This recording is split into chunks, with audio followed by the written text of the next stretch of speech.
Selamat pagi, Om Swastiastu, Namo Buddhaya, salam kebajikan.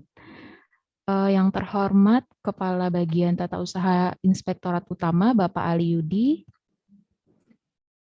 Yang terhormat Bapak Agung Wicaksono selaku narasumber pada PKS kali ini. Dan teman-teman PNS, seleksi terbuka, serta CPNS yang saya banggakan. Selamat datang kembali di pelatihan kantor sendiri day ke-21. Perkenalkan, saya Karina. Di sini saya akan menjadi moderator pada PKS kali ini. Pada kesempatan kali ini kita akan mendengarkan pemaparan dari narasumber kita, Bapak Agung Wicaksono, dengan topik pelaksanaan dan supervisi audit internal. Sebelum memulai acara, mari kita berdoa terlebih dahulu. Berdoa menurut kepercayaan masing-masing, dipersilahkan.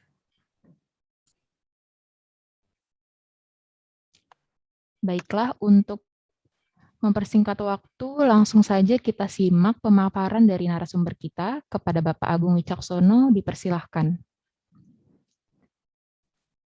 Baik, terima kasih Bu Karina. Assalamualaikum, selamat pagi dan salam sehat untuk semua. Bapak Ibu sekalian, teman-teman, saya dapat kehormatan nih untuk sharing, diskusi, ngobrol-ngobrol terkait pelaksanaan audit dan supervisi audit internal. Izin saya share itu dulu ya. Sudah kelihatan ya? Sudah, Pak. Oke. Baik. Saya akan mulai ini pelaksanaan audit dan supervisi audit intern. Ini terkait audit itu sebetulnya kita perlu, kemarin sudah PKPT ya, Mas Agus kalau nggak salah ya. Halo? Iya Bu Karina ya, kayaknya PKPT udah ya Mas Iya, Agus Pak. ya, persiapan audit ya. Iya, Pak, betul. Oke, sekarang cocoklah kelanjutannya meskipun tertunda-tunda ya. Kalau pelaksanaan audit intern itu yang kita perhatikan terkait peraturan-peraturannya yang harus kita pahami, yaitu mandat dari mana sih kita melakukan audit internal itu. Mandat daripada audit internal itu ada di SPIP, itu di pasal 51 PP 60 2008 SPIP, itu bahwa pelaksanaan audit intern di lingkungan instansi pemerintah dilakukan oleh pejabat yang mempunyai tugas melaksanakan pengawasan dan telah memenuhi syarat kompetensi kalian sebagai auditor. Nah, itu kita harus memenuhi syarat dulu sebagai kompetensi sebagai auditor, kemudian lagi dan ditetapkan oleh instansi pembina yaitu BPKP. Tadi teman-teman nanti wajib mengikuti diklat terkait audit ini karena untuk menjadi jabatan fungsional auditor oleh BPKP. Dan untuk menjaga mutu kualitas audit kita, itu di SPIP juga itu disebutkan bahwa dalam melaksanakan tugas itu, menjaga mutu itu di pasal kalau nggak salah 52 dan 53-nya, itu terkait ada kode etik dan standar audit. Mudah-mudahan sudah dapat standar audit dan kode etik ya. Gimana Bu Karina, sudah dapat ya? Sudah, Pak. Sudah ya, oke ya. Ya itu soalnya kalau apa-apa mesti katakanlah ada telah sejawat dari KL lain itu mesti ditanya juga, dan di terkait HAPIP itu kan kalau itu kan harus tanya juga, mesti harus sudah mendapat semua kode etik dan standar auditnya harus memahami. Dan terkait audit intern ini, kalau di peraturan itu, audit itu terdiri dari audit keuangan, kemudian audit terhadap aspek keuangan tertentu, audit kinerja, audit tujuan tertentu, itu terkait penjaminan mutu ya. Jadi di situ memang nggak disebutkan terkait audit operasional. Seperti juga BPK kan nggak ada audit operasional, tapi dia menggunakan istilah kinerja. Jadi ada macam-macam audit, nanti mungkin teman-teman sudah dapat. Ada kita akan melakukan audit kayaknya ada pelatihan SPBE, ada audit berbasis risiko, ada audit kinerja. Kalau versi kita dibagi dua, audit kinerja dan audit operasional. Nah, itu yang nanti mungkin teman-teman akan dalami lebih jauh di sesi-sesi lain. Mungkin kalau sesi kali ini ya pendalamannya ringkas-ringkas saja kali ya, karena memang waktunya yang pendek, dan memang kalau di diklat pun itu membutuhkan waktu, ada pendahuluan sendiri, ada pelaksanaan, ada pelaporan, dan sebagainya. Nah, pun apa sih yang membedakan audit sebelumnya dengan audit berbasis risiko misalnya? Kalau audit yang berbasis risiko itu kan berdasarkan pada kepastian memberikan assurance bahwa risiko yang diidentifikasi itu dikurangi. Jadi risikonya. Jadi terkait audit risiko. Juga rekomendasi dan pelaksanaan auditnya agak beda sedikit dengan audit operasional.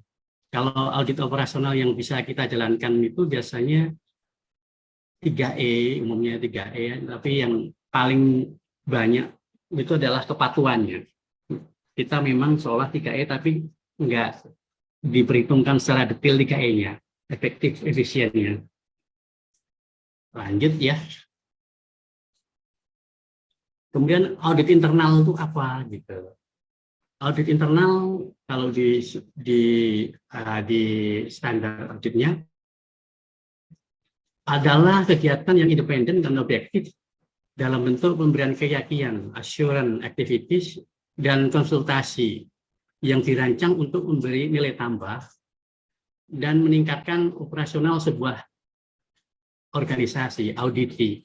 Jadi kita bisa mengenal auditi, auditan. Kalau yang di istilah baru, auditi itu, auditan itu disebut klien. Jadi kalau ada klien jangan bingung, ada auditi, ada auditan, ada klien. Sekarang istilah yang terbaru itu klien.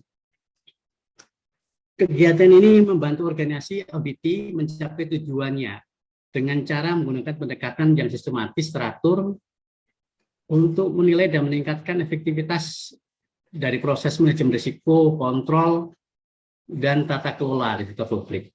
Jadi disebut juga yang dianggap auditor internal itu bisa personilnya, bisa juga orangnya. Jadi yang terkait definisi tadi, yang poin-poin yang penting itu adalah kegiatan itu independen dan objektif, memberi keyakinan terkait assurance dan konsultasi, memberi nilai tambah, kemudian membantu organisasi mencapai tujuan. Jadi kita membantu organisasi mencapai tujuan dan melakukan dengan pendekatan sistematis dan teratur. Kemudian meningkatkan efektivitas dari proses manajemen risiko. Itu definisi tadi. Kemudian terkait audit internal itu output utamanya adalah rekomendasi. Perlu kita ingat bahwa output dari itu adalah rekomendasi, dan audit internal ini tidak independen terhadap manajemen, namun harus independen terhadap aktivitas yang diaudit. Bagaimana kita harus independen terhadap aktivitas yang diaudit, tetapi tidak independen terhadap manajemen. Dalam artian begini, katakanlah Bapak Ibu sekalian menemukan, katakanlah kita menghitung luasan katakanlah konstruksi gitu. Katakanlah konstruksi kita itu luasannya, akhirnya kita temukan benda katakanlah 100 juta. Gitu. Tapi dia nego ke pimpinan. Oh enggak, ini salah ngitung kita macam-macam. Ya kalau pimpinan bilang wah, enggak gitu, karena nilainya cuma segini. Nah, kita meskipun kita telah menilai menghitung katakanlah 100 juta, ternyata menurut versi dari penyedia di bawahnya dan itu disetujui pimpinan, manajemen setuju dengan yang gitu, ya kita harus tunduk. Jadi kita tunduk juga. Jadi kita nggak semena-mena, temuan kita pasti benar, enggak juga. Tapi kita masih tunduk terhadap kebijakan manajemen.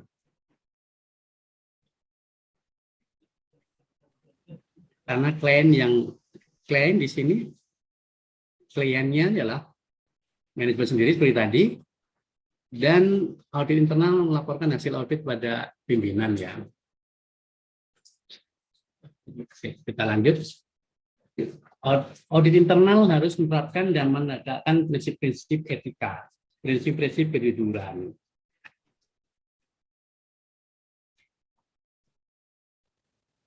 Itu yang harus kita ingat-ingat, bahwa kita ini adalah kerja di bawah sorotan. Mungkin teman-teman atau yang dari balai udah pengalaman ya, kadang-kadang kita harus berlaku jujur, integritas dan kejujuran. Integritas itu apa sih? Kejujuran. Tapi memang integritas kejujuran itu kayaknya sih, ya bisa dipersepsikan macam-macam juga, panjang lebar. Integritas bisa diartikan bahwa kita itu selalu siap bekerja.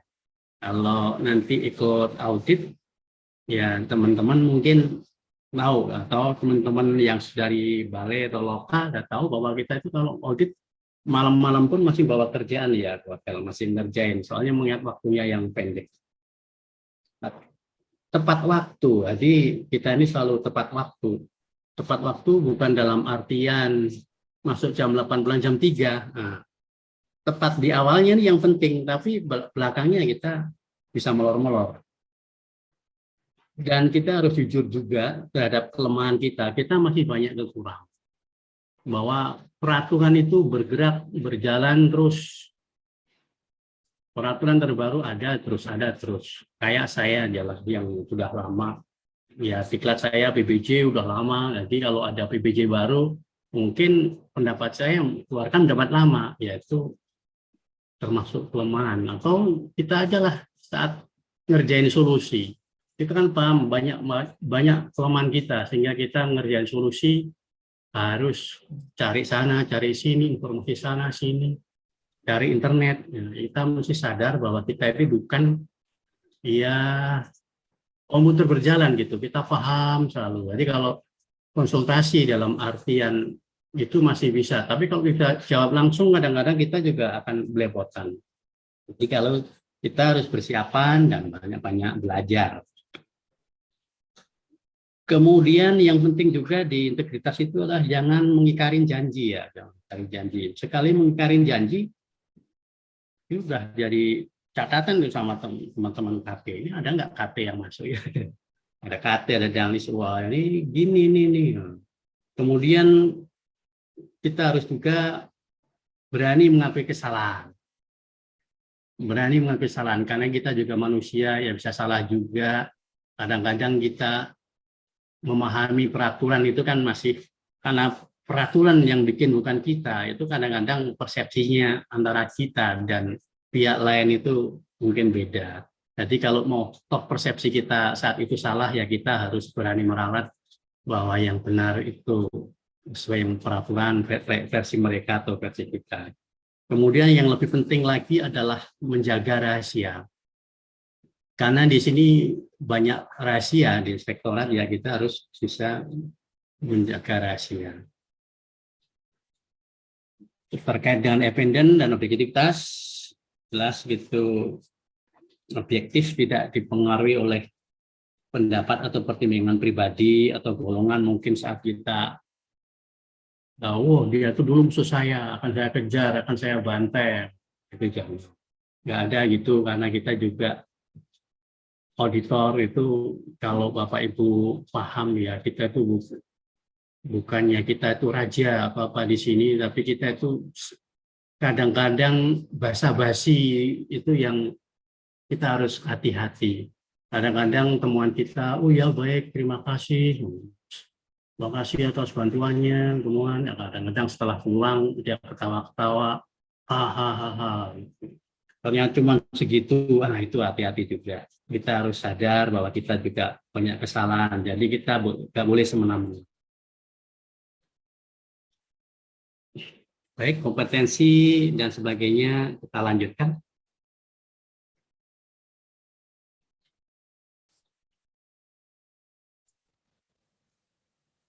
terkait pencapaian tujuan organisasi dalam hubungannya dengan audit. Karena tujuannya adalah membantu organisasi kegiatan audit intern tidak hanya melihat ketaatan terhadap ketentuan dan pengendalian intern, efektivitas, efisiensi, dan kehematan, tetapi juga audit internal itu harus melakukan juga evaluasi atas peraturan, kebijakan, dan prosedur yang mendasari kegiatan. Dan ini yang jujur untuk kita ini masih jarang melakukan atau ya hampir-hampir tidak pernah melakukan evaluasi atas peraturan atau kebijakan dan prosedur. Kenapa demikian? Karena ya jujur saja kita ini kurang menguasai segala proses bisnis. Ya, mungkin kalau teman-teman dari yang sudah dari balai atau loka yang sudah paham katakanlah terkait sampling terkait apa, nanti bisa juga mereview peraturan atau kegiatan lain. Berarti memang teman-teman yang dari PPJ atau teman-teman yang pernah menjadi praktisi kalau di inspektorat ini akan sangat membantu memudahkan kerjaan dibandingkan dengan teman-teman yang belum pernah. Jujur aja kalau saya sih ya juga belum pernah jadi PPK, belum pernah jadi bendahara, dan basicnya juga bukan langsung dari auditor. Jujur banyak kendala-kendala juga. Apalagi penyusunan LK, macam-macam itu terkait keuangan, peraturannya banyak-banyak juga. Dan basic saya juga bukan ekonomi, ya saya masih kurang paham di audit terhadap laporan keuangan atau dalam penyusunan laporan keuangan. Jadi tujuan tadi kalau dalam SPIP, pencapaian tujuan itu diperoleh melalui kegiatan yang efektif efisien, kehandalan laporan keuangan, pengamanan aset negara, dan ketaatan terhadap perundang-undangan. Ini di SPIP tegaskan tujuannya itu. Dalam rangka menilai dan meningkatkan efektivitas dari proses manajemen risiko atau kontrol pengendalian dan tata kelola sektor publik, itu maka teman-teman auditor atau kita semua itu harus memiliki pemahaman akan mentris, ada pengendalian dan tata kelola. Kemudian ya intinya kita harus mentrisnya ini. Mentris kita harus belajar banyak tentang manajemen risiko. Di sini banyak teman-teman yang sudah yang lebih senior dari Bapak Ibu sekalian, teman-teman sekalian, itu sudah banyak yang dapat sertifikat CRMO atau apalagi yang mentris yang level lebih tinggi lagi. Bapak Ibu bisa belajar dengan mas tombak mereka yang lebih pakar. Saya lanjutkan.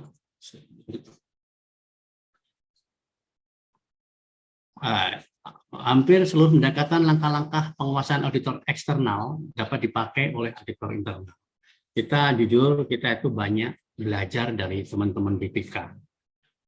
Banyak belajar teman-teman BPK. Apa yang dari temuan BPK tahun ini, kalau begitu, tahun berikutnya kita berusaha juga untuk memperbaiki semua. Jadi kita ikuti mereka. Yang contohnya adalah yang tadi seperti konstruksi. Konstruksi di awal-awal dulu kita juga bingung. Wah, ini yang kalau konstruksi itu yang mau kita hitung apa? Kalau teman-teman BPK ternyata ya, yang kelihatan-kelihatan. Katakanlah luasan seperti tadi, kalau ada keramik, masang keramik gitu. Katakanlah di RAB luasannya katakanlah 100. Ternyata di kontrak juga 100 juga. Tetapi dalam prakteknya yang dipasang luasan itu hanya 90. Maka sisanya harus dikembalikan. Tapi yang real yang fisik gitu. Nggak perlu sampai detail. Tembok itu campurannya berapa. Wah, itu kita agak susah. Memang kalau tembok itu biasanya luasannya juga panjang lebarnya. itu sudah dihitung di RAB, di kontrak, luasannya katakanlah yang dipasang 900, di RAB 900, prakteknya seperti tadi 90, ya dikurangin aja ya. Kita hanya ngikutin juga gitu. Atau masang jendela keramik, katakanlah kacanya ketebalannya 5 cm, ternyata yang dipasang 3 cm. Nah, itu bisa dihitung. Mungkin gitu kita pemahaman dari teman-teman eksternal, teman-teman BPK. Begitu juga terkait hal-hal yang lain, katakanlah hitung nilai, katakanlah nilai dari si ini, katakanlah peternakan, hitung itu berapa sih nilai ekonomisnya, gitu kan, ada dihitung, ada macam-macam dihitung. Ada yang pemeliharanya, ada ongkosnya, ada yang kelahiran, macam-macam dihitung. Kita bisa ngikutin teman-teman auditor eksternal. Kemudian kita melanjutkan ke tahapan audit internal. Audit internal itu tahap-tahap awal itu melakukan seleksi auditi. Seleksi auditi, kemarin mungkin udah Mas Agus sudah panjang lebar menjelaskan terkait PKPT. Begitulah rumitnya PKPT, menyusunnya aja susah, banyak faktor yang harus diperhitungkan. Kemudian setelah nyusun PKPT, kita lanjutnya dengan persiapan penugasan. Kalau di Permenpan yang dulu itu ada baku mutunya, ada contoh-contohnya, tapi sekarang kita nggak, standar auditnya bukan dari Permenpan lagi, standar auditor internal itu memang nggak begitu detail. Di dalam setiap penugasan itu ada tim yang ditunjuk. Kalau di praktik kita, di tim yang ditunjuk itu, kita berusaha untuk memenuhi kriteria.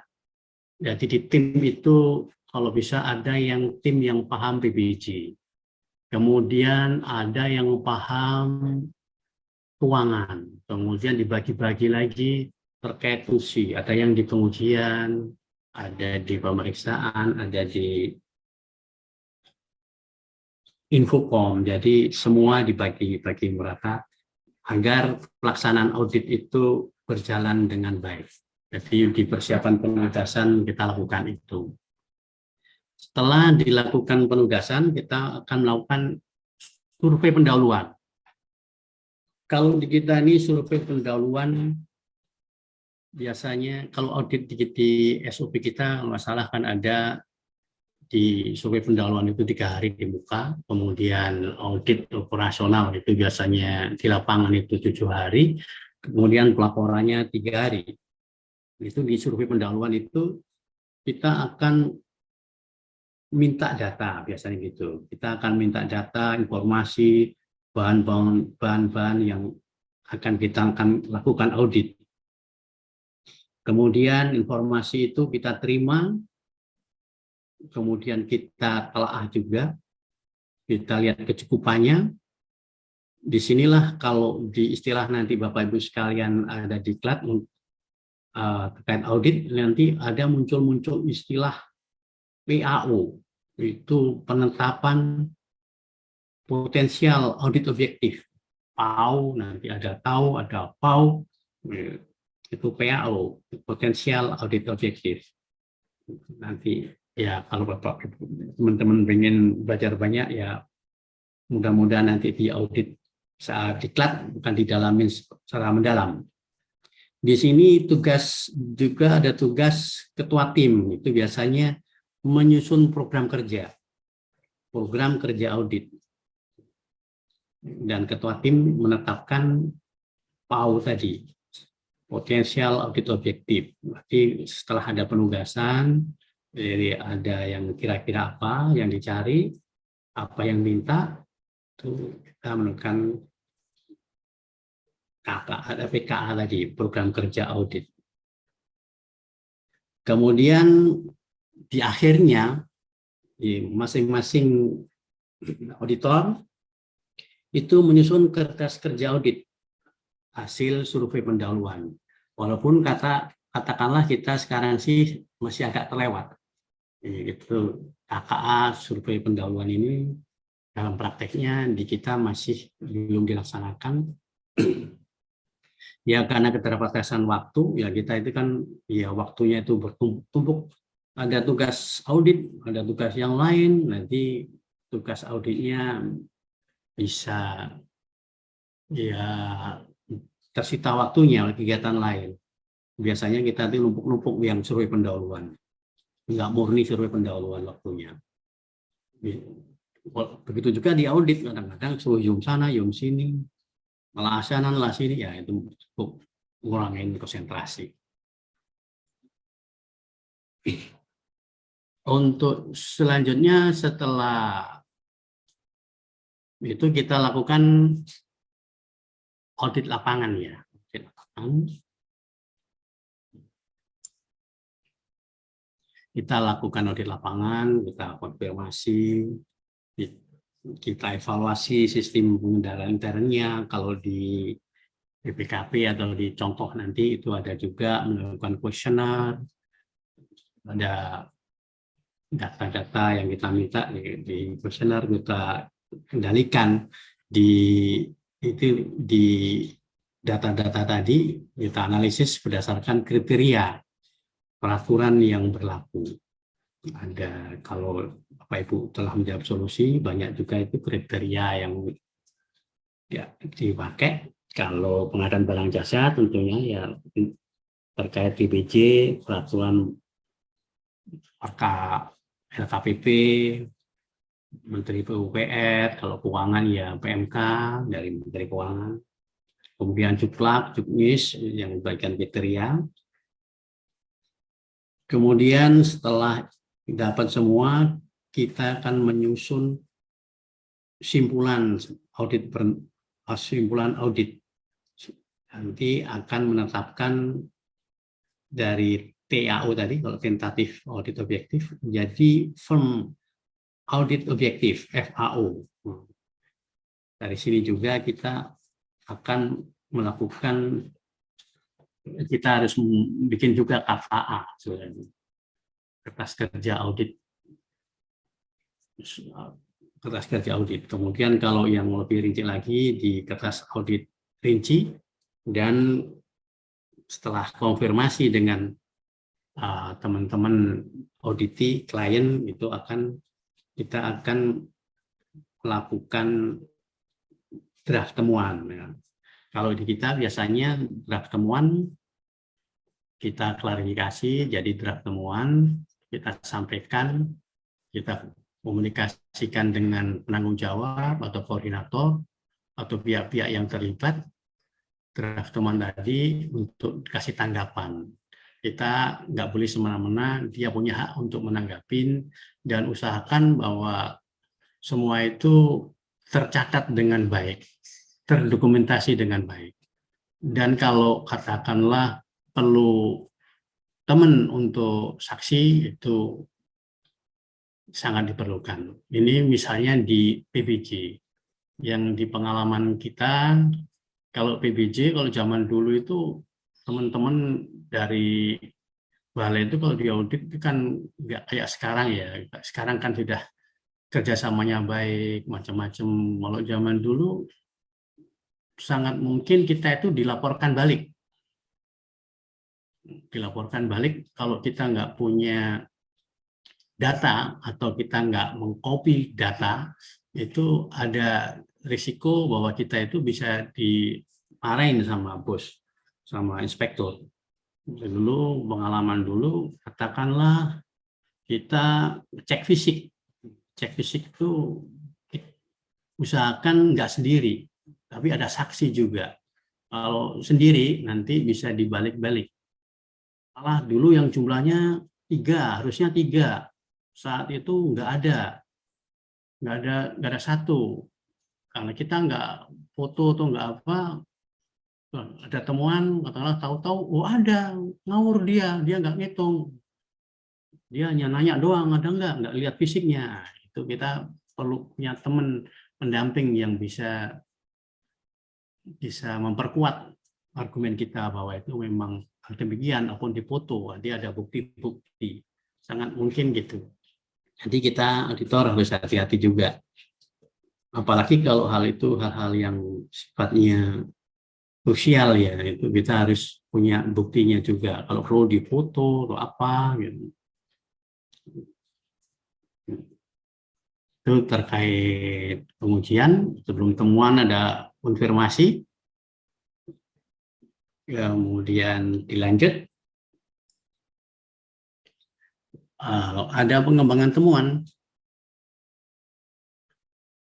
Kalau temuan itu harus dikembangkan, kenapa sih kita tuh mencari sebab hakikinya? Karena yang kita rekomendasikan nanti untuk menghilangkan sebab. Nah, gitu, kembangkan terus kenapa, mengapa, bagaimana. Ya kalau perlu memang kita ada pelatihan juga itu mengenai root cause-nya, cari sebab hakikinya gimana. Kadang-kadang kita auditor ini, kelemahan kita tidak mau mencari root cause yang paling dalam.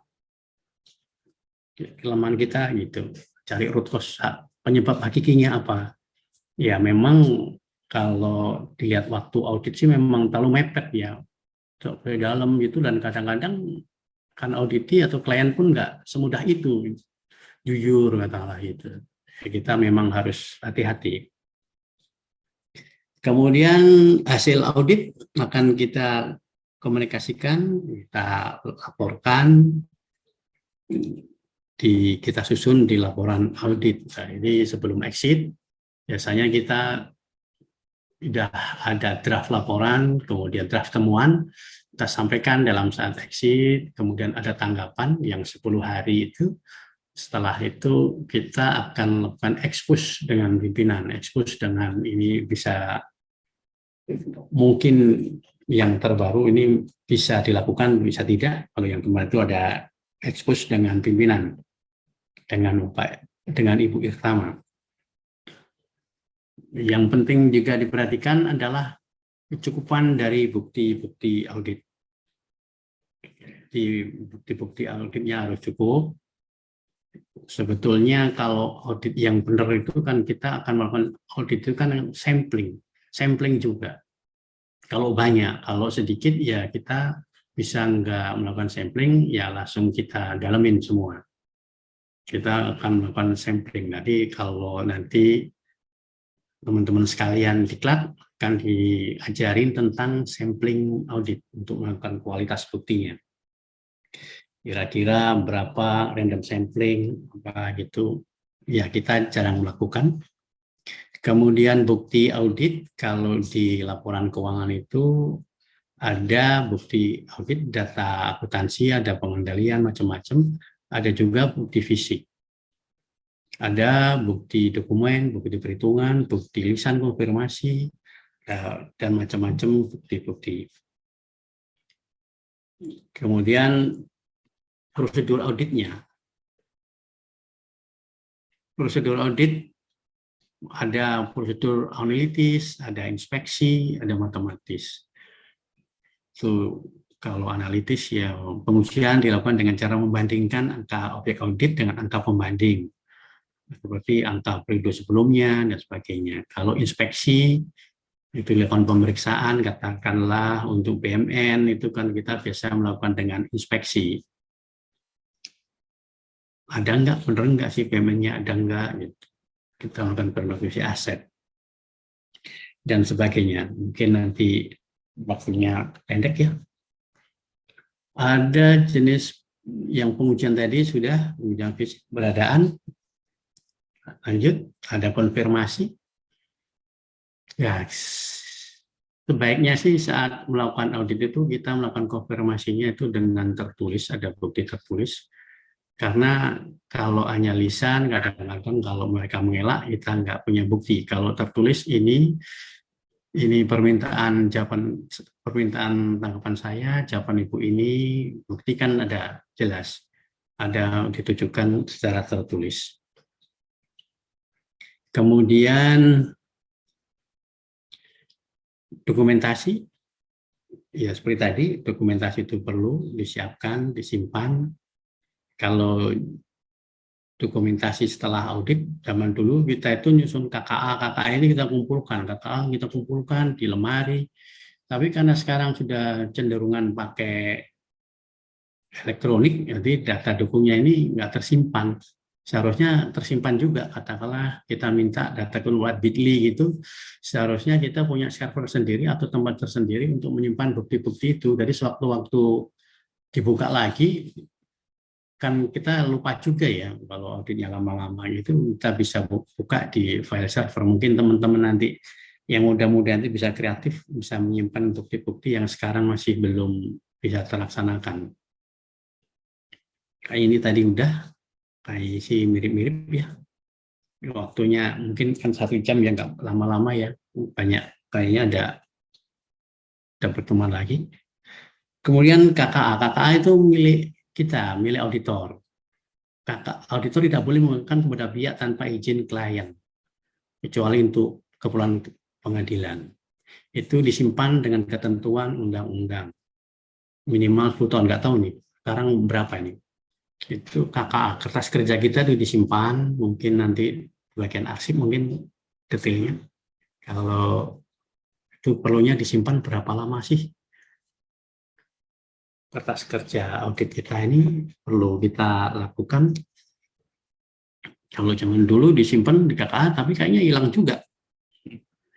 Ini sebetulnya KKA. Nanti kalau katakanlah ada hal-hal yang krusial, khususnya yang audit tertentu gitu ya, nanti pasti yang akan menjadi kunci-kunci itu dilakukan audit kita tuh mulai standar enggak, kaidah-kaidah standar enggak, kemudian udah diklat belum, udah sertifikasi auditor belum, itu penting-penting juga. Kemudian SOP-nya dilaksanakan enggak tadi, yang kalau enggak ya kita akan kalah kalau ada yang komplain. Kemudian setelah audit selesai, dilakukan monitoring tidak lanjut terhadap temuan-temuan yang disampaikan tadi, akan kita monitor tidak lanjutnya kayak apa. Kemudian dilakukan monef juga.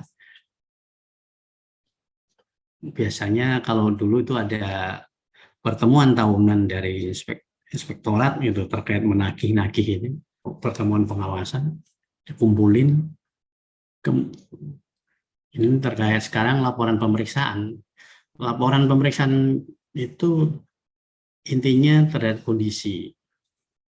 Kemudian dari sebab-sebab penyimpanan. Penyimpangannya apa, sebabnya apa. Ya, tadi yang penting adalah mencari sebab hakiki. Kemudian di akibat penyimpangan tadi apa, kondisi yang ditemui bagaimana, terus kriteria atau standar yang berlaku bagaimana, terus kita akan rekomendasi perbaikan diperlukan. Kemudian ada komentar tanggapan dari manajemen.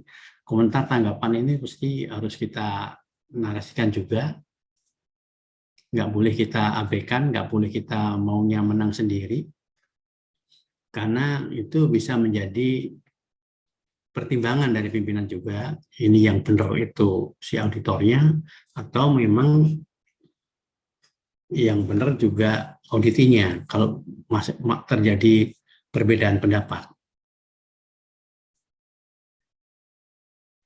Dokumentasi audit sudah, ya ini terakhir ya, ada supervisi penugasan. Supervisi penugasan itu ini dimasukkan dalam standar audit juga, bahwa pada setiap tahap penugasan audit intern, auditor harus disupervisi secara memadai untuk memastikan tercapainya sasaran, tercapai kualitas, dan meningkatnya kompetensi. Jadi kalau teman-teman nanti diajak audit, katakanlah meskipun belum ikut pelatihan audit, dijak audit itu, ataupun yang sudah pelatihan atau sudah dapat sertifikasi auditor, ini kalau katakanlah disupervisi oleh atasan dari KT, Dalnis, ataupun Daltu, KT, itu jangan sakit hati atau merasa oh kok diawasin, enggak juga. Itu memang ya Kartipun atau Danis pun itu masih diawasi juga oleh Daltu. Daltu di sini kalau kita adalah inspektur, jadi supervisi itu wajar. Supervisi itu diarahkan pada substansi maupun metodologi audit intern. Misalnya supervisi saat rencana audit intern, itu pemahaman teman-teman terkait audit nanti apa, itu biasanya tim itu dikumpulkan dulu, nanti kita nyari ini, masalahnya ini, setelah dari surat pendahuluan tadi kan, atau berikan review LK atau apa, itu pemahaman di supervisi. Kemudian di supervisi, apakah pelaksanaan audit itu sesuai dengan standar, sesuai enggak. Kemudian kelengkapan informasi terhadap KKA, kelengkapan dan akurasi laporan misalnya. Belum ada tanggapan kok sudah ditulis dinarasikan draft temuan, itu kurang benar. Ya, itulah perlunya disupervisi agar capaian itu kan capaian tim juga ya. Jadi nggak atas nama auditi per personil. Ya. Mungkin itu yang dapat kami sampaikan. Mungkin Sian kalau ada ngobrol-ngobrol ya silahkan kami kembalikan ke Ibu MC. Terima kasih. Baik, terima kasih Bapak Agung atas pemaparannya yang sangat bermanfaat. Selanjutnya saya persilahkan kepada teman-teman yang ingin bertanya, bisa langsung raise hand atau menulis pertanyaan di kolom chat.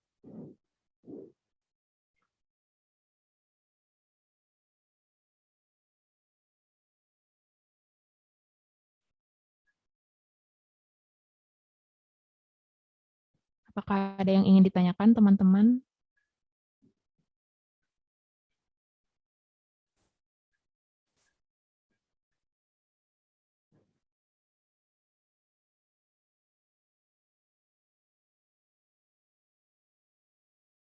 Sepertinya belum ada yang ingin bertanya nih, Pak Agung.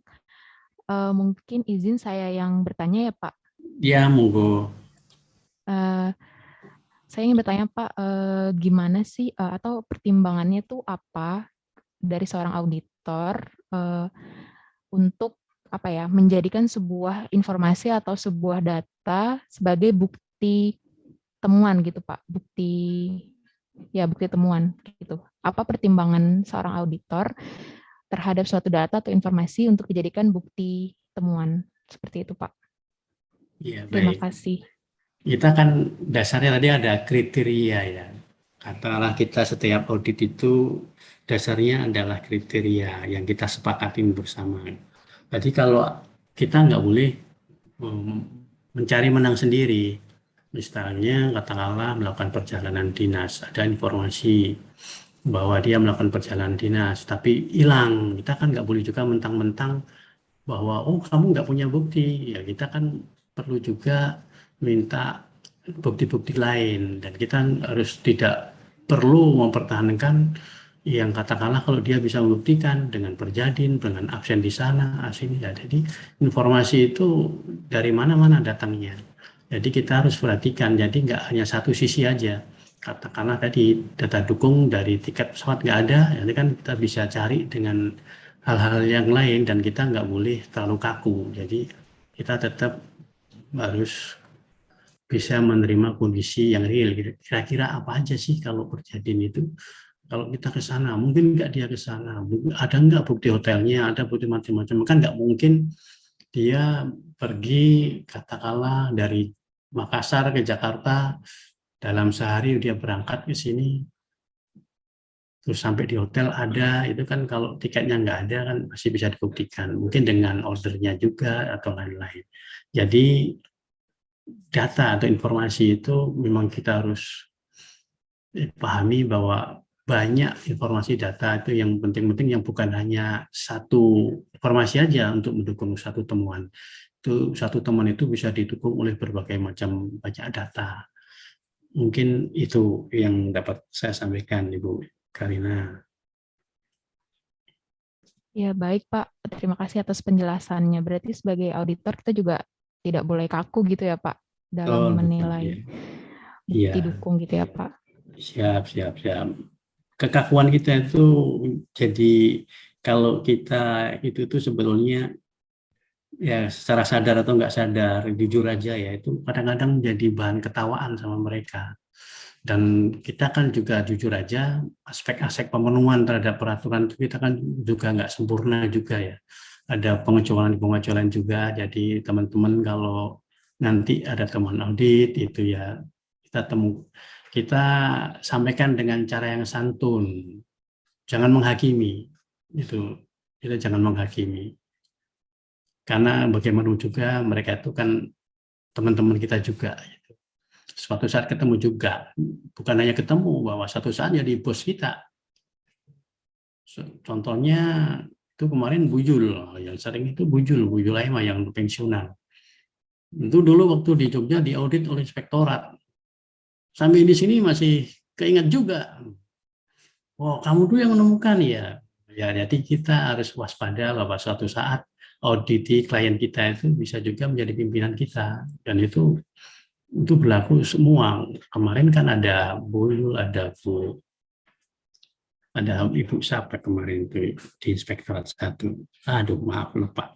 Ada juga Pak Joko, macam-macam itu kan dunia auditi ya. Kalau kita mau semena-mena ya kita akan malu sendiri nantinya gitu. Ya mungkin kita harus hati-hati, rendah hati, itulah auditor. Kita nggak boleh sok, gitu. Karena akan jadi bumerang. Banyak jadi bumerangnya. Karena itu kita banyak disorot oleh banyak pihak dibandingkan yang mendukung. Kadang-kadang itu laporan kita kadang-kadang dibesar-besarin sama mereka. Kita harus hati-hati. Mungkin itu ya. Baik Pak, terima kasih atas penjelasannya. Bagaimana teman-teman, apakah ada yang ingin bertanya? Atau mungkin ada yang ingin menambahkan? Mungkin nanti kalau kita sudah turun langsung kali ya Pak, mungkin akan banyak pertanyaan ketika kita sudah turun langsung gitu, jadi sudah tahu teknisnya dan pelaksanaan audit secara langsung seperti itu. Siap. Baik. Ya, terima kasih Pak atas pemaparan dan penjelasannya. Semoga informasi ini bisa menjadi bekal untuk kami para calon auditor ke depannya. Mungkin jika sudah tidak ada lagi yang ingin bertanya atau menanggapi, kita bisa akhiri PKS kali ini. Tapi sebelum mengakhiri PKS kali ini, saya ingatkan kepada teman-teman untuk mengisi daftar hadir yang sudah di-share oleh Mas Jihan di kolom chat. Kemudian saya persilakan untuk Mas Jihan mengambil dokumentasi. Baik, terima kasih Mbak Karina. Izin Bapak dan Ibu peserta sekalian untuk dapat mengaktifkan fitur kameranya. Untuk saya screenshot dokumentasi ya.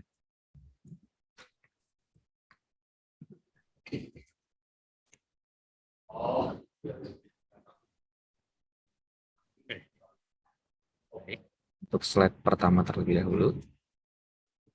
1, 2, 3.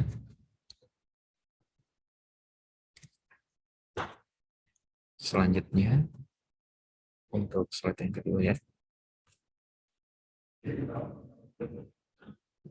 1, 2, 3.